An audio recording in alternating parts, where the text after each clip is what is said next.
In 2019, two of the biggest franchises in popular culture reached major milestones.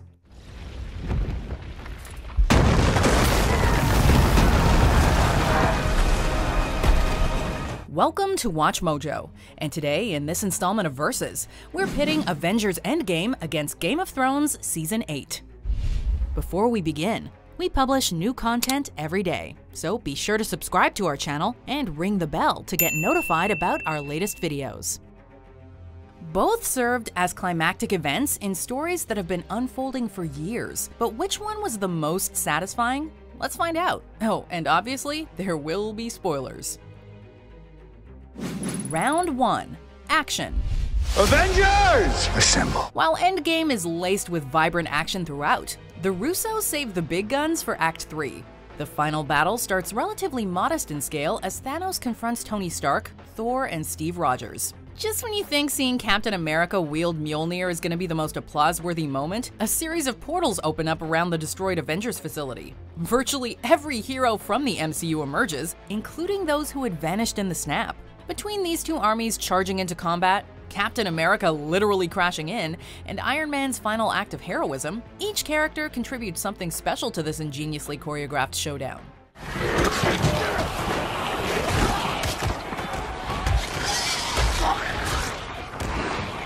Game of Thrones' final season reserved its action for 2 of its 6 episodes, both under the direction of Battle of the Bastards director Miguel Sapochnik. The first came in Episode 3, The Long Night, an appropriate title since this was the longest battle in television or film history.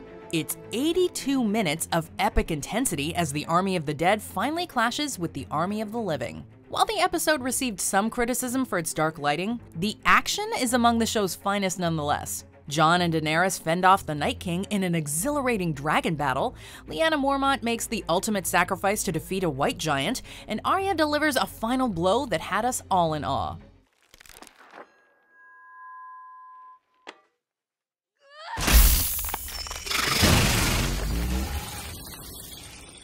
In Episode 5, The Bells, what begins as a battle quickly turns into a massacre, and one of the most destructive episodes in the series' history. While fan reaction to both episodes was mixed, even the harshest of critics can't deny the incredible production achievement of these episodes.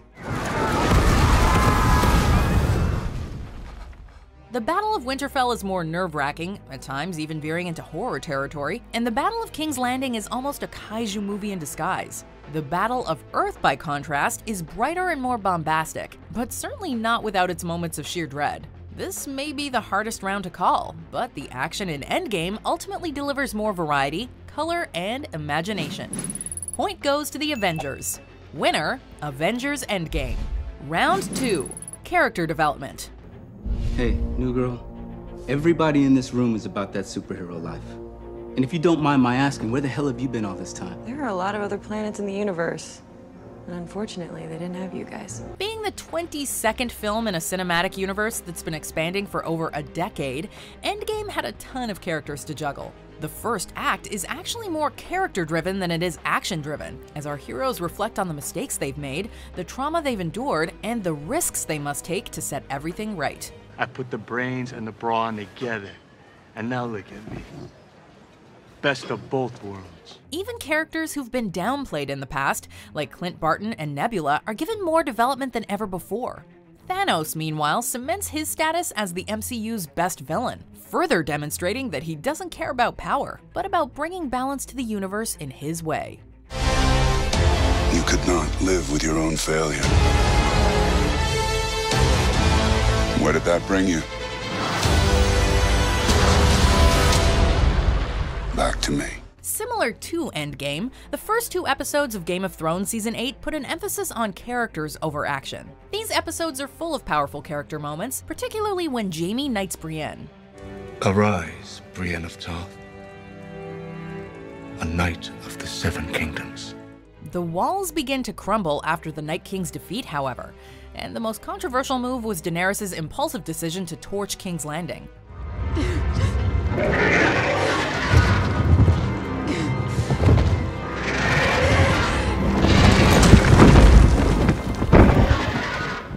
that Dani was overcome with grief, anger, and rejection, but we simply didn't see enough to justify her transition from the Breaker of Chains to the Mad Queen. Avengers Endgame and Game of Thrones both have such large casts that we can't touch upon every character. Between the two, however, pretty much everyone in Endgame is given just enough screen time, and each character walks away with more layers. In Game of Thrones, main characters are either underutilized or make frustrating choices that feel rushed and unearned. That's another point for Endgame. Winner, Avengers Endgame. Round 3, pacing. Use them to bring everyone back. Just like that. Yeah, just like that. Endgame starts strong as our heroes deal with the fallout of Infinity War. Audiences tend to take a bathroom break in the middle where the story begins to tread on familiar territory. The film more than compensates for those slower moments in the grand finale, which proves just how far the MCU has come since the first Avengers movie. The film also does a great job playing with our expectations while still delivering what we want to see. Nobody expected Thanos to be killed within the first half hour, but the Mad Titan returns for the climax in a way that doesn't feel forced.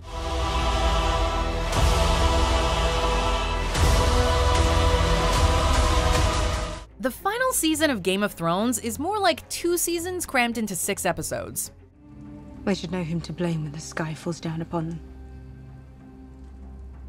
The first half covers the Night King's arrival at Winterfell, and although this storyline can come off as rushed, it does offer solid build-up and a satisfying payoff. The second half, however, flips a coin at the 11th hour, spontaneously turning Dani to madness. Considering that Daenerys had been a beacon of empowerment and hope up until this point, the showrunners needed at least another season to flesh out this twist. Instead, it's shoehorned into the final 3 episodes, leaving a lot to be desired. It was necessary. Necessary? Have you been down there? Have you seen children, little children burned?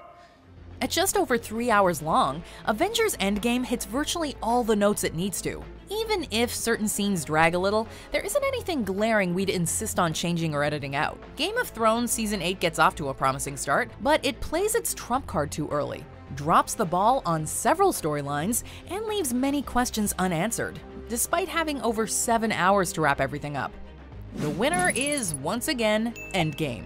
Winner, Avengers Endgame. Round 4, deaths. When I drift off, I will dream about you.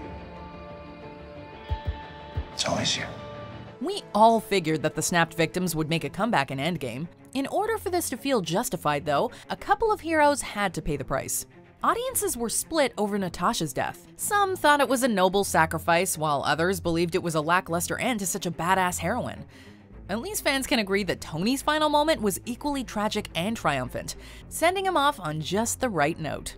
While Steve doesn't die, it still feels like we're saying goodbye since actor Chris Evans has been phased out of the role, completing Cap's story arc in bittersweet fashion. This is gonna work, Steve. I know it is. Because I don't know what I'm gonna do if it doesn't. While Game of Thrones is no stranger to killing off characters, the abrupt way Missandei, Rhaegal, and Varys all exited left a bitter taste in our mouths. Everyone in this world owes them a debt that can never be repaid. You could argue that the Night King's death was also sudden. Considering that he was never the most complex villain, though, it makes sense that he'd perish in a fashion similar to Sauron. Alas, the same cannot be said about Cersei and Jaime, who are unceremoniously crushed by rocks. Jon's decision to murder Dani could have been an emotional high point with better build-up, but it's executed far too hastily and leaves no time for anyone's actions to sink in.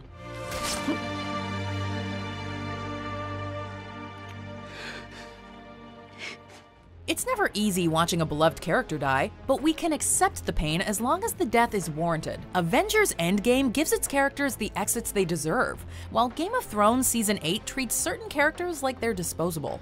This point belongs to Endgame. Winner, Avengers Endgame. Round 5, ending. With so many characters and plot lines, Avengers Endgame should collapse under its own ambitions. Yet the film not only manages to tell a thoroughly involving story, but also wraps up the Infinity Saga to near perfection. Tony Stark and Steve Rogers, who've been at the forefront of the cinematic universe since Phase 1, are given especially fitting farewells. While this is the end of an era, the MCU is far from over. The conclusion of Endgame sets up a few new storylines, like Thor joining the Guardians of the Galaxy and Peter Parker reintegrating into his old life, generating hype while also providing closure. Green. Did you get that? That's good. While it wasn't always smooth sailing, Game of Thrones seemed to be heading towards a worthy conclusion until we got to the final hours. And who has a better story than Bran the Broken? Dany's attack on King's Landing in particular opened up a can of worms that couldn't be closed with just one episode remaining. In the finale alone, Drogon destroys the Iron Throne and disappears with Daenerys' body, Jon is sent to the Night's Watch for her murder, and Bran is declared king, none of which feels earned. A couple of characters like Tyrion, Arya, and Sansa are given suitable enough endings, and Jon going north of the Wall to live among the wildlings is an interesting idea, but the finale on the whole suddenly has us less excited for that Game of Thrones prequel. What's this? A song of ice and fire. Only time will tell if author George R.R. Martin can do a better job at fleshing out the ideas this final season was trying to get across. In any case, this is bound to go down as one of the most disappointing endings to one of the greatest shows of all time. Endgame, on the other hand, will be remembered as a textbook example of how to cap off an epic saga. It's a clean sweep for Avengers Endgame, which snaps Game of Thrones Season 8 into oblivion with a final score of 5-0. Winner, Avengers Endgame.